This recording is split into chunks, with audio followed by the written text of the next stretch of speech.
Marcos, capítulo 16, verso 15. E disse-lhes: ide por todo o mundo, e pregai o evangelho a toda criatura. Quem crer e for batizado será salvo, quem porém não crer será condenado. Agora abra comigo no livro do profeta Ezequiel. Livro do profeta Ezequiel, no capítulo 2. Ezequiel, capítulo 2.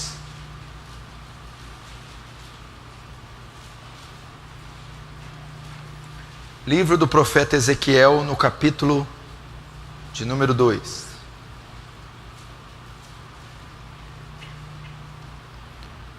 Verso 1 diz assim: esta voz me diz, disse a Ezequiel, quem está dizendo é Deus: filho do homem, põe-te em pé e falarei contigo. Então entrou em mim o Espírito quando falava comigo, e me pôs em pé, e ouvi o que me falava, e me disse: filho do homem, eu te envio aos filhos de Israel, as nações rebeldes que se insurgiram contra mim. Eles e seus pais prevaricaram contra mim, até precisamente o dia de hoje. Os filhos são de duro semblante e obstinados de coração. Eu te envio a eles, e lhes dirá: assim diz o Senhor Deus. Eles quer ouçam, quer deixem de ouvir, porque são casa rebelde, hão de saber que esteve no meio deles um profeta. Tu, ó filho do homem, não os temais, não os temas, nem temas as suas palavras, ainda que haja sarças e espinhos para contigo, e tu habite entre escorpiões. Não temas as suas palavras, nem te assuste com o rosto deles, porque são casa rebelde. Mas tu lhes dirás: as minhas palavras, quer ouçam, quer deixem de ouvir, pois são rebeldes. Vamos fechar os olhos, vamos orar mais uma vez. Querido Deus, Santíssimo Deus, nos dirigimos a Ti em oração e pedimos a Sua graça gloriosa, abundante, sendo despejada sobre nós. Deus, nós necessitamos de demonstração de poder e do Espírito Santo, para que haja eficácia à exposição da Tua palavra. Ajuda-nos nas nossas fraquezas. Usa de misericórdia conosco, pois não merecemos dádiva alguma da sua parte. Somos pecadores, Senhor, falhos, trôpegos, coxos. Auxilia-nos e seremos auxiliados. Salva-nos e seremos salvos.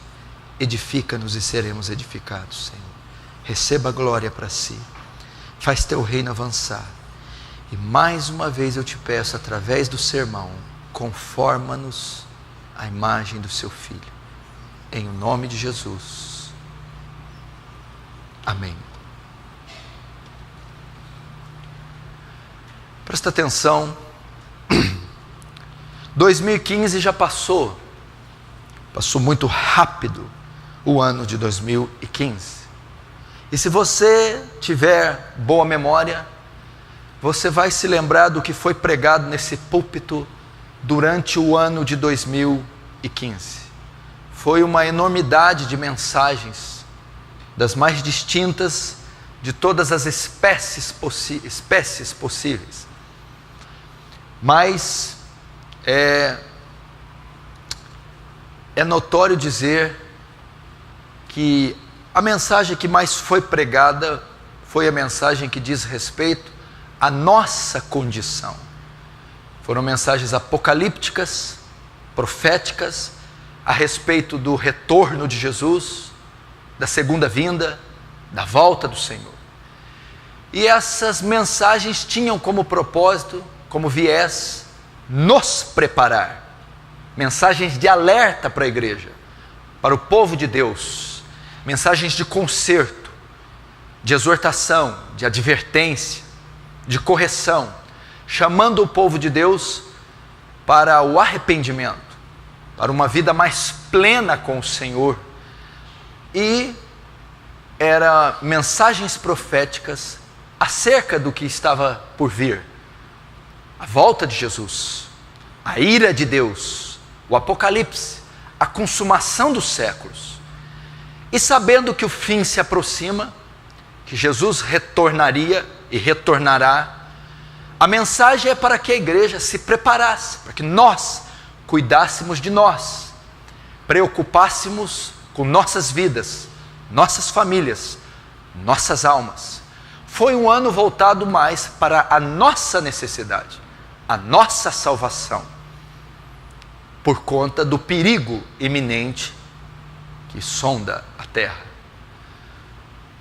Entretanto, nós iniciamos agora o ano de 2016 e, juntamente com a preocupação com as nossas almas, agora é um tempo de nós nos preocuparmos com as almas alheias, com a necessidade do próximo, com a salvação daqueles que estão à nossa volta.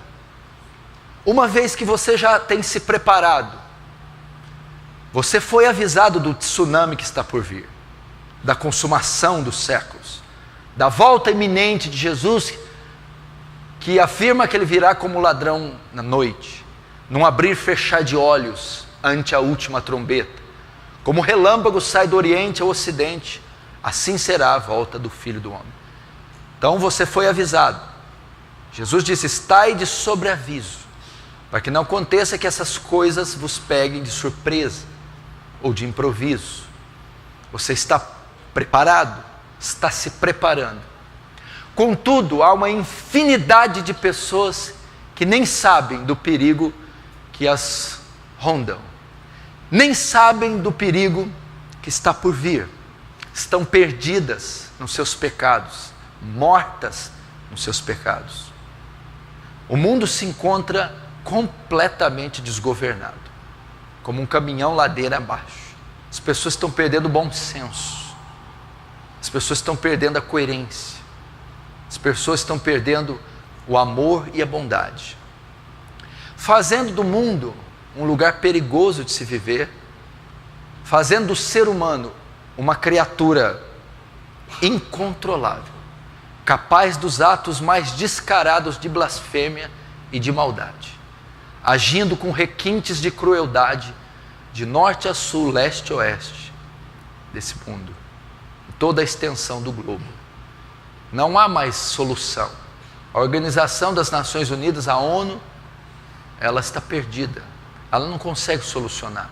As grandes potências mundiais estão perdidas, e o homem continua, quanto mais luxo, tecnologia, sofisticação, parafernália tecnológica, mais vazio, mais doente, mais psicopata ele se torna. O suicídio, ele está atingindo números jamais vistos. A moralidade, os bons costumes, os padrões familiares judaicos cristãos, cada dia mais extintos, estão se desabando, ruindo. Perdeu-se os valores morais. Depois do advento do pós-modernismo, o homem perdeu completamente a sua identidade. O relativismo, o pluralismo, o humanismo secular tomou conta, tomou as rédeas, tomou a direção da sociedade. É ele quem controla a opinião, é ele quem forma a opinião do homem. Então não existe mais valores absolutos na nossa sociedade. E isso tem se globalizado. Não há valores absolutos. Não há mais noção de certo ou errado. Então as pessoas, por conta do relativismo, matam, estupram, roubam, mentem, falsificam, corrompem. Nem as crianças estão sendo poupadas. Até as crianças estão sendo vítimas desse sistema. E é um sistema que tem tirado Deus do seu trono. A lei de Deus tem sido esquecida para viver conforme seu próprio desejo. E diante de tudo isso, você vê a condição do mundo. É um mundo doente, é um mundo carente, é um mundo que está completamente perdido. Mas o que me assusta é que a perdição do mundo não se encontra só na área social, só na área cultural, só na área familiar, na área civil, o qual está completamente comprometido. Eu vejo ainda uma situação muito pior. O mundo está comprometido na sua área espiritual. Nós estamos vivendo na geração mais perdida de todos os tempos. Quando eu digo perdida, perdida espiritualmente. A geração mais condenada dos últimos tempos. A geração mais maldosa, perversa, anti-Deus, anti-família, em que já vimos, é a nossa geração. E não há esperança alguma para essa geração. Você não precisa ir nos grandes centros urbanos, como Paris, Amsterdã, Nova York, Londres, para ver as atrocidades. Você não precisa ir nos países do Oriente, onde o que rege a miséria, o fanatismo e o diabo, como o Afeganistão, o Paquistão, a Índia, nem mesmo a Coreia. Você vai em cada esquina, em cada bairro, você vê estampado no rosto do homem moderno o que eu estou te dizendo. Você vê dentro da sua própria família, no seu contexto familiar, pessoas vazias, relativistas, insanas, doentes e completamente condenadas. Esse é o estado da humanidade. Agora em 2016 é um tempo de nós nos preocuparmos com a necessidade dos de fora. E qual a única saída para essas pessoas? Qual a única esperança para esse mundo que há centenas de anos tenta buscar uma solução, encontrar uma solução para os seus problemas? Eu vou dizer a você, o único antídoto, a única resposta, a única solução é o Evangelho. É o Evangelho de Jesus. Não me venha com discursos socialistas, não me venha com politicagem, não me venha com nada disso. Nós tivemos aí pelo menos 4.000 anos de especulações a esse respeito e ninguém trouxe a solução para o homem. Só existiu uma pessoa que conseguiu a resposta, a solução. Só existiu um homem que conseguiu isso: Jesus de Nazaré. Porque o problema do homem não se encontra na forma de governo, monarquia, não encontra na forma republicana, monárquica, não encontra na democracia, na ciência. O problema do homem não se encontra na sua condição geográfica, social, nem cultural. Podem se fazer leis e pode mudar o que for. O problema do homem se encontra no seu coração corrupto, mau, perverso. A palavra hebraica para o pecado chama hamartia, significa errar o alvo ou perda da marca. O problema do homem é hamartia, ele errou o alvo, ele saiu do plano original, ele perdeu a marca, ele se desviou do curso ao qual Deus tinha imposto para ele. E a única solução é ele voltar para o alvo, voltar para o caminho. A única solução do homem é sanar o pecado, aquilo que o tirou da marca, que o tirou a marca, que o tirou do alvo. E a única pessoa que pode fazer isso é Jesus de Nazaré. O único antídoto para o mundo é o Evangelho, é a boa notícia. Olha, a boa notícia consiste em dizer o quê? Que todas as nações, povos, culturas e etnias perderam a marca, erraram o alvo, saíram do caminho. E há uma mensagem que coloca eles de volta no caminho. Essa mensagem é o Evangelho de Jesus. Por isso, a ordem de Jesus da grande comissão, a ordem de Jesus de pregar o Evangelho a toda criatura da terra, para que essas pessoas tivessem a chance de serem salvas. E eu vou dizer qual é a única instituição que possui esse antídoto. Não são as universidades. Não está em Harvard, Yale, Princeton, Cambridge, Oxford. Não está na Casa Branca. Não está na ONU. Não está nas ciências. Não está com as religiões. A única instituição que possui o antídoto é a Igreja de Cristo. Sou eu e é você. Somos os únicos portadores da mensagem salvadora, do antídoto. Eu e você. E nós precisamos nos compadecer da situação mundial, global. Nós precisamos nos compadecer. Você não vai solucionar problema algum fazendo obras de caridade em todo o globo terrestre. Você não vai solucionar problema algum lutando contra a PLC 122 ou querendo implantar qualquer radicalismo humano. Você não vai solucionar pleiteando nada. Não adianta nenhum movimento nas ruas. Não adianta nenhuma lei ser aprovada. Isso não vai solucionar o problema do homem. Aprove a Deus salvar o homem pela loucura da pregação. É só a loucura da pregação do Evangelho. É só levar Cristo às pessoas. O evangelismo consiste em quê?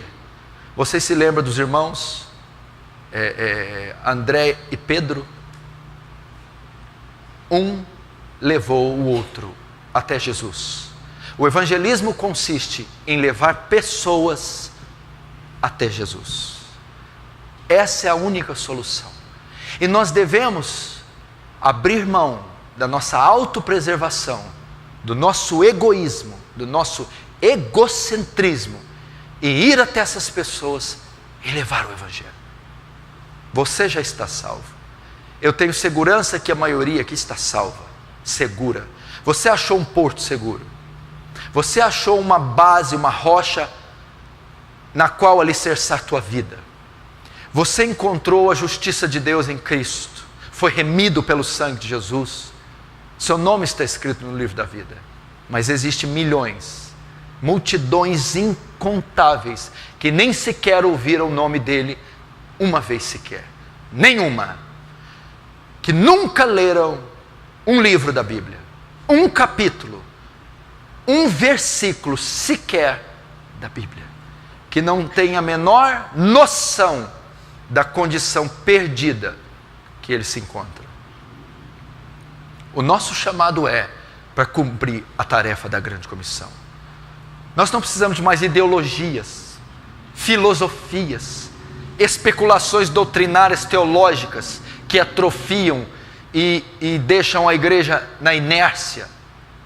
Aliás, nós não precisamos de mais teólogos, livros e conferências. Precisamos de missionários, evangelistas, homens que saiam às ruas, os becos, as favelas, aos vilarejos, às nações, aos continentes, para proclamar a única mensagem salvadora, o Evangelho de Cristo. E eu estou convocando você para fazer isso, em tempo e fora de tempo. O tsunami está vindo aí. Aquele tsunami levou 288 mil pessoas, oficialmente. Foi o número dito. O pastor Ricardo Gutierrez, que esteve aqui falando do Afeganistão, disse que aquele número é mentiroso. Ele esteve lá 3 dias após a tragédia. Foram 2 milhões de mortos que aquela onda levou. 2 milhões de mortos. O mundo hoje tem mais de 7 bilhões de pessoas. 1/3 da população mundial nunca ouviu falar de Cristo. 2 bilhões e 700 milhões de pessoas aproximadamente nunca viram uma Bíblia, nunca ouviram o nome de Jesus, nunca leram um texto da Escritura, não têm a menor noção da sua condição. Porém, a onda que está vindo aí, ela tem proporções tão gigantes, tão intensas, que ela está vindo para devastar os mais de 7 bilhões de pessoas do mundo. É a onda da ira de Deus, é o julgamento, é a volta de Jesus, e nenhuma alma irá escapar. Quanto tempo você acha que nós temos? Você tem quanto tempo de crente? Vamos fazer aqui números. Você vai responder para você. Quanto tempo de crente você tem? X. Nesse tempo que você tem, quantas pessoas você levou para Jesus? Você vai responder, talvez nenhuma, talvez algumas. Então, nesse tempo todo que você teve, 2 anos, 4, 5, 10 ou 20, você demorou 5, 10, 15 para levar o número que você levou. Você viu quanto é difícil levar uma alma para Jesus. Quanto tempo você gastou orando, intercedendo, chamando, chorando. E quanto tempo você acha que nós ainda temos até que Ele volte, até que você morra, até que o século se consuma? Temos muito pouco tempo. Por que temos muito pouco tempo? Para a quantidade de pessoas perdidas. Você lembra quando a AIDS nasceu em 86? E começou a epidemia, principalmente na África. E agora se instalou em todo o mundo, uma praga, uma peste. Você lembra da gripe suína, você lembra da peste negra, tifo, malária, hepatite, dengue. Nós temos uma epidemia há séculos, em toda a raça humana, e ela se chama pecado. E ela vai exterminar, ela vai dizimar por completo da face da terra o ser humano. Agora, o engraçado é que essas epidemias, várias durante a história, não encontraram curas. Algumas encontraram. Hoje a paralisia infantil no nosso país é praticamente extinta. Hoje nós temos as pestes controladas, salvo o vírus HIV que ainda não encontraram. Agora a maior peste, a maior praga que já instalou na raça humana, o pecado, possui o antídoto. O antídoto é gratuito, o antídoto é inesgotável, o antídoto é encontrado a qualquer hora, em qualquer lugar. E o antídoto está nas suas mãos, nas suas mãos, nas suas mãos. Ele é o glorioso, santíssimo Evangelho de Cristo, nas suas mãos. Se tem alguém aqui que sabe pronunciar, dizer, balbuciar as frases que eu vou falar, essa pessoa está capacitada para pregar o Evangelho a toda criatura da terra, em todas as partes do mundo. Tenha ela a condição que tiver. Se tem alguém que é capaz de dizer, Jesus Cristo, o Filho de Deus, morreu na cruz e ressuscitou ao terceiro dia para salvar você dos seus pecados, essa pessoa tem um antídoto. Se você sabe pronunciar isso, você tem um antídoto. Você tem um antídoto. Você tem um antídoto. E nós precisamos levar o antídoto. Nós somos uma geração mimada, eu não canso de dizer isso. Nós temos luxo, conforto. O que eu fico pensando é na nossa autopreservação. Até os missionários hoje, as bases missionárias, são luxo, conforto. Você pode escolher como você pode servir. Não. Nós não podemos escolher. Paulo disse a Timóteo, instes, em tempo e fora de tempo, quer oportuno, quer não, testemunhe. Os sinais que uma igreja está sofrendo um avivamento, sabe quais são? Dos tantos que eu falei, um desejo de levar a mensagem de Cristo aos 4 cantos da terra, um desejo de testemunhar de Cristo, seja a quem for. É impossível, quando a igreja está passando por um avivamento, ela furtar o pecador da mensagem salvífica. É impossível se calar quando o Espírito Santo está sendo derramado em alta medida numa congregação. As pessoas alvoroçam as ruas, as esquinas, os hospitais, os asilos, as casas de recuperações, para testemunhar da fé em Cristo, seu avivamento, paixão pelas almas. Agora o que nós estamos fazendo? Nós precisamos fazer como eu ilustro aqui, aquele salva-vidas. A guarda costeira passa a ele uma informação que a 2 horas daquela praia, daquela região, tem uma onda de 200 metros de altura. E ele deve avisar todos que ele puder, o máximo possível, que a vida deles corre em perigo. E aquele homem no desespero vai usar megafone, tocar o sino, subir no farol, na plataforma, gritar, arrastar pelos cabelos o máximo de pessoas.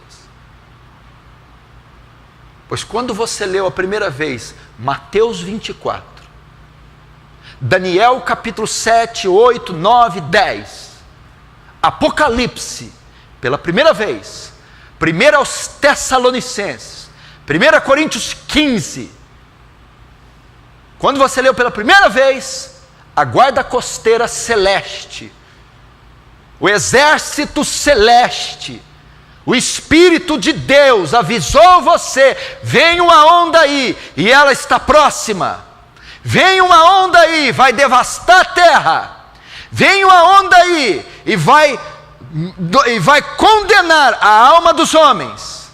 Você já devia, desde aquele dia, que foi te avisado, pegar botes, salva-vidas, subir em faróis, megafones, carro de som, e proclamar com todas as suas cordas vocais a mensagem de salvação ao pecador. Ao pecador. Ao pecador. Ao pecador. Para executar o que eu estou dizendo aqui, você não precisa de dinheiro. Você não precisa de pastor, você não precisa de nada. Você precisa de 2 coisas que foram te dadas: um livro e uma unção. Eis o livro, eis a unção habitando dentro de você, o Espírito Santo. Você não precisa de recursos alguns, pois os primeiros grandes missionários da igreja de Atos não possuíram. Eram donas de casa, eram camponeses, eram pescadores, iletrados, analfabetos. Eles simplesmente diziam: eu não posso deixar de anunciar o que nós vimos e ouvimos. Só isso, é o que Pedro falou. O que vimos e ouvimos. O que eles viram e ouviram? O Cristo encarnado, a mensagem salvadora, a cruz, a tumba vazia, a ressurreição. Isso é o Evangelho. E nós precisamos parar com a nossa autopreservação. Nós testemunhamos muito pouco. Você tem um antídoto. Pense agora naqueles que estão próximos de você. Pense na sua mãe agora. Pense no seu pai, nos seus irmãos de sangue. Pense nos seus filhos, pense na sua avó, avós, primos, tios, na árvore genealógica, na multidão de familiares seus que são blasfemos, ímpios. Você pode ir aos velórios deles ainda esse ano. Como vai ser? Não furte a eles a mensagem do Evangelho. Deixe o financiamento de carro para lá, a compra da casa para lá. Deixe toda a trivialidade desse mundo fútil, estúpido, e preocupe-se com as almas. É estúpido. Estava hoje na minha cama, à tarde, meditando na estupidez da minha vida. Todas as vezes que eu quero fazer algo fora do Evangelho, como descansar, viajar, comprar uma roupa, ir num restaurante, depois olhar a conta, eu falo: estúpido, estúpido, estúpido.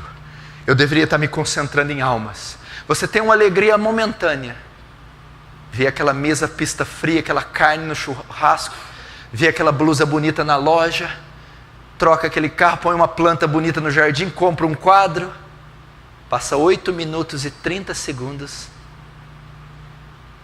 você fala, é estúpido, é vil, é fútil, é idiota. Eu deveria estar investindo em almas, deveria estar no mato chorando por pecadores. Enquanto eu estou comendo aqui, alguém está morrendo de fome na favela. Enquanto eu passeio, alguém deve ter suicidado, pulado de uma ponte, dado um tiro na cabeça, assassinado num presídio, e eu não estava lá para pregar. Eu não estava lá. Paulo falava isso. Eu faço de todas as maneiras, com todas as pessoas, para ver se eu salvo algumas. Faço de tudo para com todos, para tentar salvar ao menos alguns.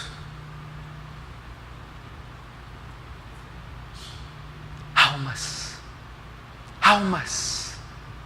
2016, 2015, pode dizer, foi o ano da esterilidade. Ninguém veio a Cristo. Foi o ano da preocupação pessoal. Eu, mim, comigo, minha dor, meu problema. Deixa eu dizer aqui, que dor que você tem? Que espécie de dor que você tem? Que conversa fiada é essa? Você tem o Evangelho, você tem o Espírito Santo de Deus, você tem o Santo Livro, e você vem me dizer que você tem problema? Você passou da morte para a vida, seu pecado foi cancelado, você de inimigo de Deus passou a ser filho. Como você pode se preocupar tanto com você? Você tem problema? Que problema você tem? O sangue de Jesus está sobre a sua casa, os anjos do Senhor estão acampados ao seu redor, a sua oração é respondida. Problema? Não. A Arábia Saudita está com problema, o Paquistão está com problema, o Afeganistão, a França está com problema, a Índia está com problema, a Rússia, seu patrão está com problema, sua tia, seu filho, seu pai. Você não tem problema nenhum. O seu problema foi resolvido lá na cruz. A sua escrita de dívida foi cravada lá e está pago, tetelestai, está consumado. Você não tem problema algum. Você tem capricho. É o que você tem. Capricho. Capricho. É ter uma vidinha melhor ou pior. É só isso. A questão não é a vida melhor ou pior. A questão é a eternidade, no lago de fogo ou nos céus. E você, por conta do capricho, está deixando essas almas ir para o inferno. Mal resolvido. O que nós estamos fazendo? Uma das maiores características de uma igreja bíblica é que se essa igreja é missionária ou não. É uma igreja evangelística. Eu nunca conheci uma igreja com essa qualidade. Nunca conheci uma igreja com essa qualidade. Louvores, a disciplina, a doutrina. Mas há 12 anos atrás, nas igrejolinhas que eu congregava, fraquinhas, não existia um sábado que terminava o culto, as pessoas não iam às ruas evangelizar. Culto de sábado. Lá na Avenida Presidente Vargas, ia do supermercado de São Paulo até cruzamento com a Brasil, ia na Brasil até a altura da Minas Gerais, onde está a Igreja Presbiteriana Filadélfia, evangelizando quem é que estivesse no caminho. Nós encontrávamos bêbados, prostitutas, drogados, católicos, testemunhas de Jeová. Eu tinha uma Bíblia, linguagem de hoje, com a foto escrita, o mais importante é o amor. Era distribuída para os novos convertidos. E um pai com um filhinho no pescoço, eu me lembro como se fosse hoje. Quem disse que eu sabia o que era soteriologia, escatologia?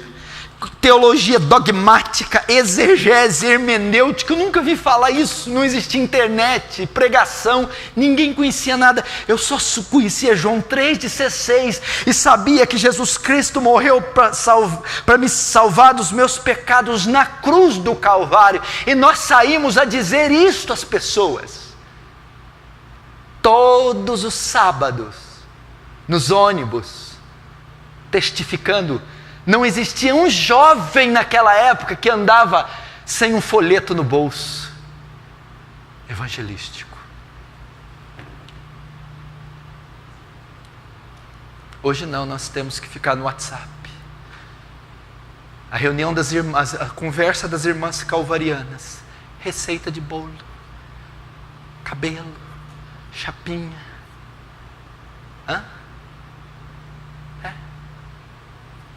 Os tititis mas são calvarianas. Não são imorais, são puras, sabe?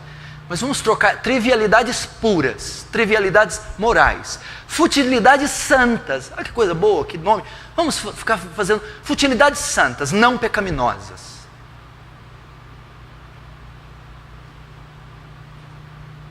Conheço uma mulher, para vocês mulheres, ela não tinha esse dente aqui. Chamava Aparecida, mulher de oração, evangelista nata. Sabe que tipo de mulher que ela era? Que saía evangelizando nas ruas, pegava mendigo e bêbado dentro de bar pro cabelo, botava dentro da casa dela, dava banho, cortava o cabelo, trocava a roupa e pregava o evangelho. Mulher que ia nos becos e expulsava demônio dos maiores facínoras, ia em presídios, e em becos. Uma mulher de 45 anos, hoje já deve ter mais de 60. Mulheres de oração. Eu conheci o pai e a mãe da Silvana Ribeiro. Ambos têm mais de 60 anos, aposentado. O homem criou 10 filhos dentro da igreja. Eles são mais de 60 anos, pai de 10 filhos, milhares de netos. Eu conheci. Eles não ficam um dia em casa. Por que eles não ficam em casa? Porque eles saem para a rua. O que vai fazer na rua com essa idade? Evangelizar. Evangelizar. Hospital, bêbado, drogado, prostituta, com mais de 60 anos. Um dia eu vou trazer aqui para contar testemunho para vocês. Não tem ideia a multidão de pessoas que esse casal trouxe para Jesus.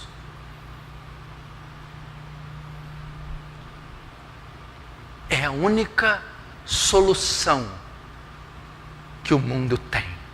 É o Evangelho.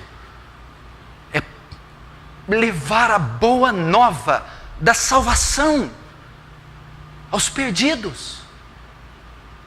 Por que você se calou no seu trabalho?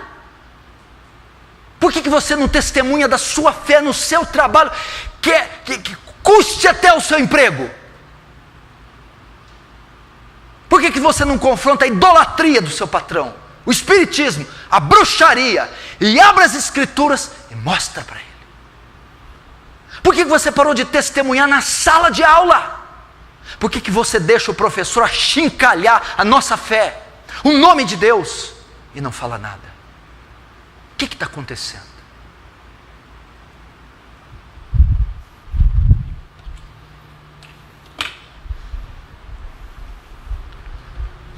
O que está acontecendo?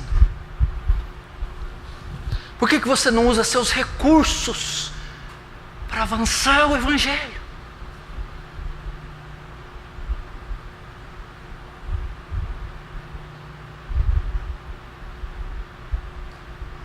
Eu não consigo entender como é que alguém estuda na universidade 5 anos e não traz ninguém para a igreja. 5 anos convivendo com milhares de pecadores, nenhum. Eu gostaria de um avivamento, a faculdade inteira se dobrando, mas ao menos um. Como é que pode fazer o ensino fundamental, o ensino médio, anos com os mesmos garotos, nas mesmas escolas, nas mesmas classes, dioturnamente, de segunda a sexta, e nenhum é impactado pelo seu testemunho de vida ou pela mensagem da sua boca.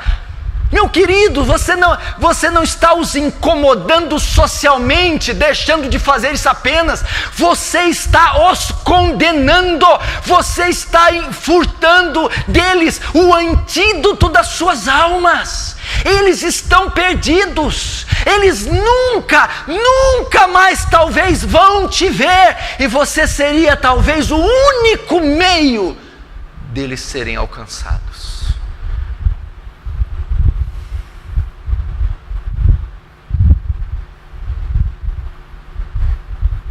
O Evangelho.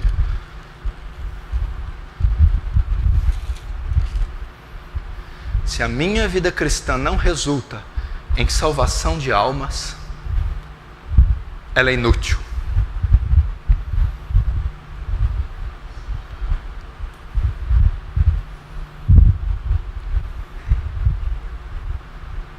E há de ser que todo aquele que invocar o nome do Senhor será salvo. Esse versículo vai estar estampado na porta do tribunal do julgamento de Cristo. E há de ser que todo aquele que invocar será salvo. A África olhará para aquilo, a América, as etnias, os povos olharão como era simples. Era só invocá-lo. Era só invocar todo aquele, em todo lugar, de todas as formas, entre todos os povos que o invocasse, simplesmente seria salvos. Mas por que esse texto vai estar lá? Porque como invocarão em quem não creram? Nós não invocamos, porque nós não cremos. E por que vocês não creram? Como crerão de quem não ouviram? Nós não invocamos porque nós não ouviramos. E por que vocês não ouviram? E como ouvirão, se não há quem pregue? Foi porque ninguém pregou para nós. Então nós não ouvimos. Então nós não cremos, então nós não invocamos.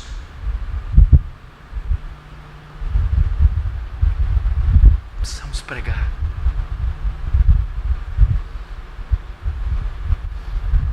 Precisamos pregar. Precisamos gastar tempo com pecadores. Eu falei ali os pastores, para o pastor Danilo, para o pastor Ivan que está conosco de São Paulo.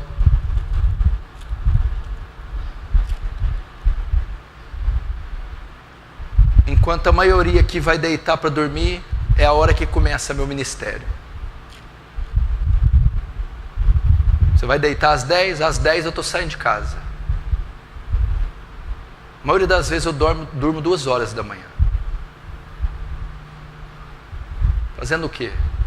Pregando o Evangelho, fazendo visitas, indo em tempo e fora de tempo, testificando, edificando, ensinando, orando, amando. E sabe qual que é a minha oração? A oração desse pastor aqui? Sabe qual que é? Eu vou dizer qual é. Deus, faz a minha vida ser intensa, porque eu acredito que ela não é. Eu quero ser um homem intenso. Quero ter uma vida intensa. Gasta para o teu reino. Me leva às almas, presídios, hospitais, drogados, púlpitos, onde houver uma alma necessitada, me faz intenso. E daí meu corpo, e daí os ossos, nervos, carnes, isso aqui vai se corromper, vai se degradar. Ainda que o nosso homem exterior se corrompa, o nosso homem interior se renova dia a dia.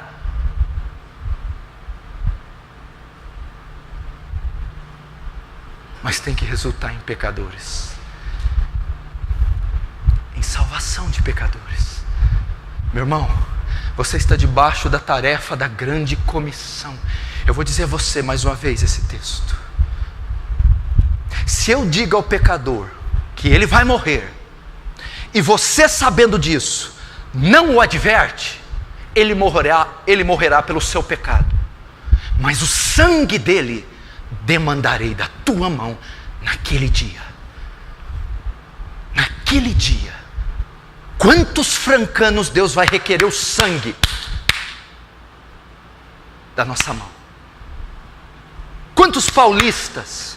Quantos parentes? Precisamos pregar. É o ano então de nós sairmos do nosso conforto, da nossa autopreservação e irmos para as ruas. Como eu posso testemunhar, meu Deus do céu, há tantas maneiras. E-mail, passe dezenas de e-mails, dúzias de e-mails, centenas de e-mails, milhares de e-mails, milhões de e-mails. Entregue folhetos, dezenas, centenas, milhares de folhetos, grave CDs, compre bíblias, vá às praças, use o telefone, mensagens, faz virais com o evangelho. Interceda, coloque um mapa mundi no teu quarto, ore cada dia para uma nação diferente, faça alguma coisa, porque elas estão perdidas,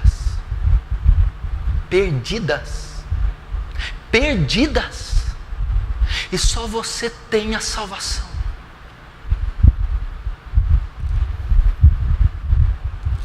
Como crerão se não há quem pregue?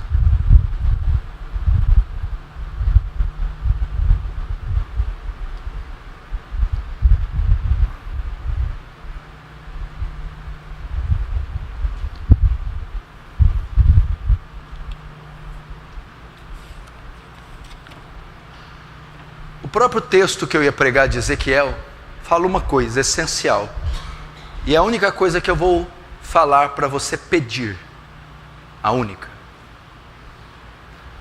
Capítulo 2 diz: filho do homem, põe-te em pé, que eu falarei contigo. Então o Espírito do Senhor entrou em mim e me colocou de pé. Presta atenção, aqui está registrando a chamada de Ezequiel. Ezequiel tem as visões da glória de Deus no capítulo 1. No capítulo 2 ele é chamado para ir até Judá e profetizar, pregar, ministrar. Mas antes do chamado se concluir, Deus enche a Ezequiel do seu espírito. Deus não nos pede nada, não nos obriga a nada, sem que Ele nos capacite primeiro. Ezequiel, eu sei que a sua tarefa é dura, é árdua, é muito difícil, você não tem recursos para fazê-la, você vai ser estilhaçado, devorado. Para isso, eu vou capacitar você, vou encher você do meu espírito. A mesma coisa. Antes dos discípulos começarem a tarefa da grande comissão, cumprirem o ID, Jesus declarou 2 vezes: ficai na cidade de Jerusalém, primeiro, até que do alto sejais revestidos de poder. Atos capítulo 1, a última aparição do Cristo glorificado, verso 8, ele está subindo aos céus, ele diz para a multidão de quase 500 pessoas, ele diz assim: e recebereis poder, e ser-me-eis minhas testemunhas, em Jerusalém, Judeia, Samaria, até os confins da terra.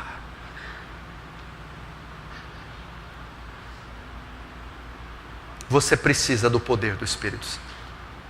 É por essa razão que nós não temos interesse nenhum na perdição dos outros. É por essa razão que nós não temos paixão pelas almas. Você vê se nós vamos ter paixão para alguém? Somos filhos de Adão, odiosos, raivosos, egoístas, egocêntricos. Esse amor nós mal possuímos pelos nossos filhos e esposas.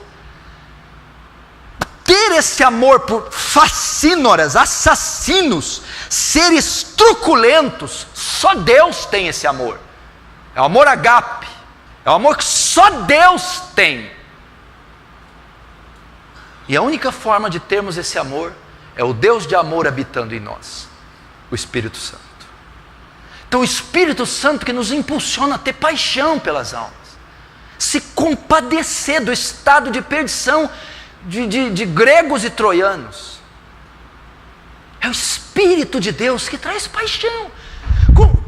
Como que um homem de 25 anos pode subir no sótão da casa e soluçar por índios?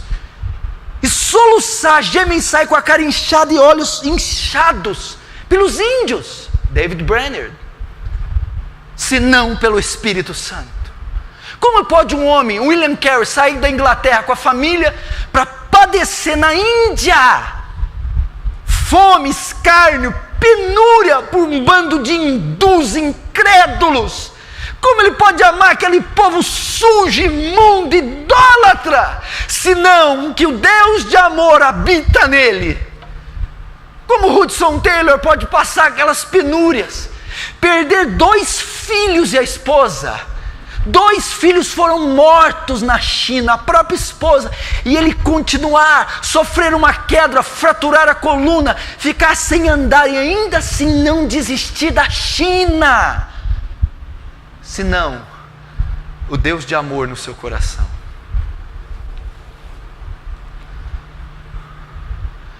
O que pode Paulo levar a dizer? Eu preferia ir para o inferno e ver os judeus salvos. É o Espírito de Deus. Segundo, a capacidade para ir. Talvez eu estou acabando de pregar e você está sentado aí, está mais desanimado ainda. Eu vou para minha casa. Eu não vou escrever nada não. Não, eu não vou ligar para ninguém. Não vou visitar. Não vou não. Não tenho ânimo. Eu não tenho força. Eu não tenho coragem. Eu não tenho ousadia. Lembra de Pedro? Nem que os outros te neguem, eu não te negarei. Chegou a hora de Pedro testemunhar. Você é um deles. Eu não conheço esse homem. Pedro não tinha coragem de testemunhar. Eu vi você com ele. Eu não sei quem é esse homem. Pedro não tinha ânimo. Não tinha força. Perguntaram pela 3ª vez. Você é um deles. Você parece com ele. Eu nunca vi esse homem. Pedro não conseguiu testemunhar. Covarde. Fraco. Medroso. Atos capítulo 2, veio do céu um som como de um vento impetuoso e encheu toda a casa e todos foram cheios do Espírito Santo. Pedro sobe com ousadia e intrepidez e prega o seu primeiro sermão e testemunha a judeus e a gregos a ressurreição e salvação em Cristo. 3.000 almas são salvas. Por quê? Porque o Espírito Santo é que dá ousadia, intrepidez, coragem, energia, impulso, impacto em qualquer moribundo. O Espírito Santo. Você precisa dele. Ele que me faz saltar dos bancos. Ele que me tira toda a timidez, toda a vergonha e me faz testemunhar. Ele não tinha ânimo. Terceiro, é o Espírito Santo que nos dá persuasão. Irmãos, varões israelitas, esses homens não estão cheios de mosto como vós pensais, porque essa é a hora 9ª do dia, mas é a promessa que se cumpre, e nos últimos dias há de ser que derramarei do meu Espírito sobre toda a carne. Persuasão, a Bíblia diz, e compungindo o coração da multidão, perguntaram: o que faremos? Foram persuadidos, convencidos, confrontados, a sua doutrina desabou, suas convicções vieram ao chão, e eles disseram: que faremos? Arrependei-vos, para que sejam cancelados os vossos pecados e venham sobre vós tempos de refrigério. 3.000 almas. 3.000 almas. É o Espírito Santo.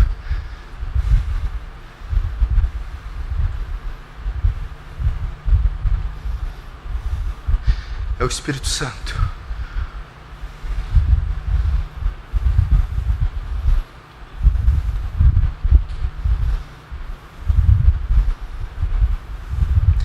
Essa é a diferença, Cunha, Sandro, Danilo, dessa geração com a nossa. Essa geração tem farinha, mas não tem azeite. A nossa geração era destituída de farinha, mas como tinha azeite, poder. A maioria que desconhece o que é a palavra poder, que é a palavra dunamis. Só conhece ali o grego, o hebraico, mas não conhece, não experimentou dunamis. Não experimentou. Porque o dia que um jovem experimenta dunamis nessa igreja, qualquer um vai saber. Mas por que você sabe que nenhum jovem experimentou dunamis? E quando experimentar, todo mundo vai saber. Porque teve um jovem que em Atos experimentou dunamis, e toda a terra soube que ele estava cheio de dunamis. Seu nome, Estevão. Maravilhas, sinais, prodígios, pregação. Um jovem cheio de poder virou sua geração de cabeça para baixo. Eu não me lembro dele ter feito faculdade, nem participado de uma escola rabínica, nem feito doutorado em teologia. Era um diácono dos 7 separados que teve uma experiência em Atos 2. Ninguém podia resistir à sabedoria e o poder com que Estevão falava.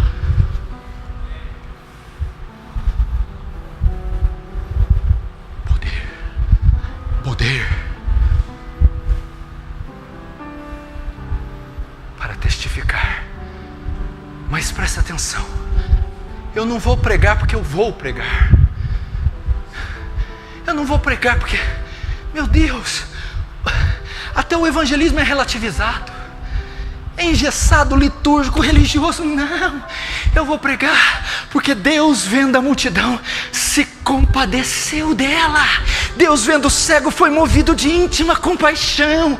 Deus, vendo a prostituta, é por amor a eles, é por vê-los doentes com os olhos vendados, é compaixão pelos meus irmãos, é pela necessidade salvífica deles, é porque eu sei que a onda vai os matar, vai devastá-lo e não vai ficar corpo de pé algum. É porque eu não quero vê-los ardendo no inferno. Arderão, arderão por toda a eternidade. Arderão. Você deve ler aquele livro Paixão pelas Almas. Quem tem, lê ele imediatamente. Começa a ler ele agora. Quem não tem, vai comprar esse livro, custa R$10. Paixão pelas Almas, do Oswald Smith. Nós não sabemos nada de alma. Nada. Olha os temas dos capítulos desse livro: parto da alma, convicção do pecado, poder do alto. Os temas do livro.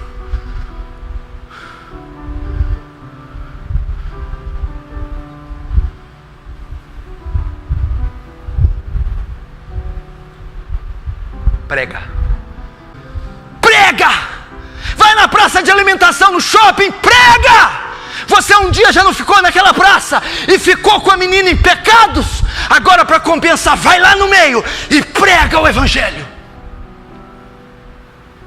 Prega o evangelho. Vai no terminal, prega. Entra dentro de um ônibus lotado, a maior distância que ele percorrer, prega. Pega o telefone, consome os créditos, prega. Pega o WhatsApp, não é por internet, manda pregações, textos, versículos, escreve um tratado evangelístico e passa para milhares de pessoas. Prega.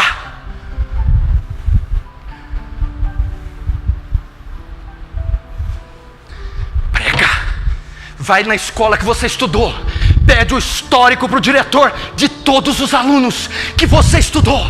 Pega o histórico, o telefone, o endereço, liga para cada um, visita cada um, dê um CD para cada um, pregue. Vai na faculdade, visite-os. Eu vou te falar uma coisa, eles estão lá esperando você.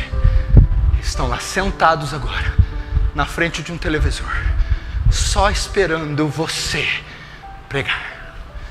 Estão esperando você pregar. Prega. Não espere o velório deles, porque a Bíblia diz que todos comparecerão no tribunal. Nós estaremos lá. Os salvos serão julgados, mas não serão condenados. Você já imaginou? Você assistiu o julgamento da classe que você estudou inteira? A quinta A inteira condenada, a sexta B, a sétima, o primeiro colegial inteiro, a turma do direito inteira, aquela vizinhança inteira, aqueles tios inteiros. O que eu fiz? Não fiz nada. Eu não fiz nada. Não fiz nada. Nós não fizemos nada. Que geração horrorosa, nossa. Quando eu leio aqueles livros, Heróis da Fé, quando eu vejo John Wesley, Brainerd, Hudson Taylor, Adoniran Judson, David Livingstone, que vergonha. Charles Studi, que vergonha. Que lista? Quem disse que alguém aqui tem lista?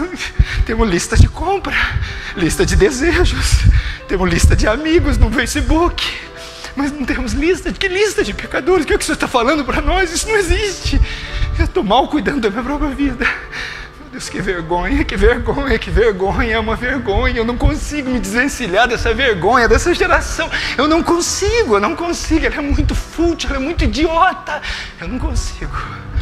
É uma vergonha. Nós vamos assistir multidões. Você lembra, você estuda, vê vídeos da Segunda Guerra Mundial, as valas, o holocausto das valas. Hitler jogava multidões nas valas de judeu e fuzilavam. Nós vamos ver multidões de pecadores, Deus com seu braço varrendo como um rodo, multidões. Vamos ver mães, amigos, tios lá, e nós não fizemos nada. Você viu o filme A Lista de Schindler? No final aquele homem tira o anel, disse: esse anel, porque eu fiquei com ele valeria 2 almas, pelo menos uma ele valeria. Esse carro, porque fiquei com esse carro, valeria 10. Eu podia ter salvado 10. Eu não salvei. Eu poderia ter pregado, mas eu preferi gastar centenas de reais com pizzaria, com shopping. Eu poderia ter ido para o vale, mas fui dormir por causa da preguiça. Eu poderia ter feito tanta coisa. Eu poderia ter acertado o dia que aquele pastor veio aqui pedindo para tirar passaporte. Eu podia ter ido com ele. Eu podia ter ido e ter tido uma morte digna na trincheira pregando. Mas eu preferi o meu conforto. Ai, meu Deus do céu.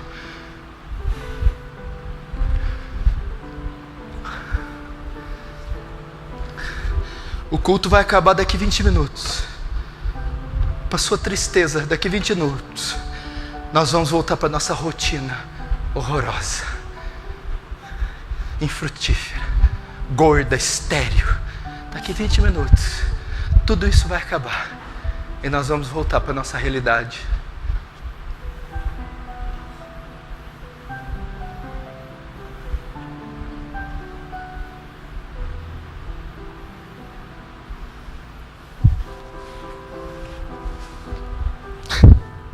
As almas, elas estão morrendo, as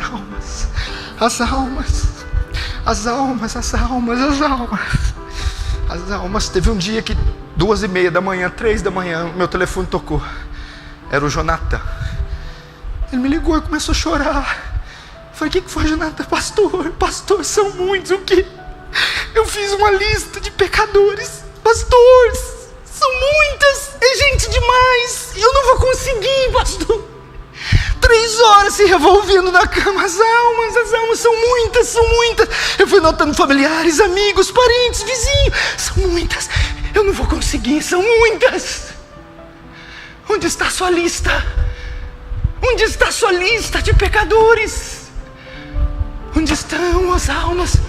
Você não tem nenhum problema, esqueça, você não tem nada, é mentira do diabo, é psicológico, você não tem nada, você não tem problema algum, você mora num país livre, você tem conforto, luxo, riqueza, você tem Cristo, você não tem nada. Preocupe-se com quem não tem. Esqueça, vamos lá, esqueça, faça a sua lista. Chore em cima dela, faça ela desintegrar de lágrimas, se derreter, se desfazer de lágrimas. Chore sobre ela, diga: me dê as almas. Oh, meu irmão, o Conde Zerdorf pediu as almas na Alemanha. Oh, John Knox diz: dá-me as almas da Escócia, senão eu morro. David Brain diz: sem almas eu não posso viver. Faça como Raquel: dá-me filhos, senão eu morro.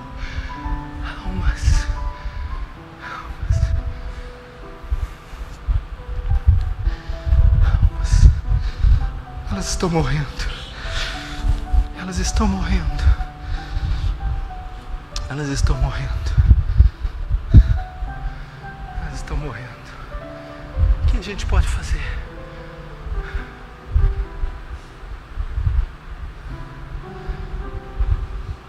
O que a gente pode fazer? Será que pelo menos chorar por elas você pode? Pela sua mãe ímpia? Pai, amigo, se você pode, baixe sua cabeça e comece a fazer isso agora.